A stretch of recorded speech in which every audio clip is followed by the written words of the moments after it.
Hey, what's up YouTube? Welcome to another video. Today I'm going to show you how to use the mirror command within AutoCAD 2024. So, type in mirror, we'll select our object and press enter. Now it's asking us to specify the first point of the mirror line. Now you can do on the object, but I'm going to just do I'm going to do a little bit away.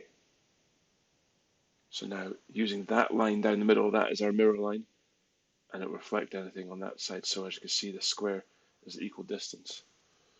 On the opposite side of that mirror line.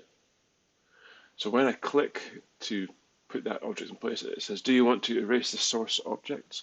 On this occasion, I'm going to say no, so it keeps my original object in place. And that is how you use the mirror command. Thanks for watching. Please like and subscribe.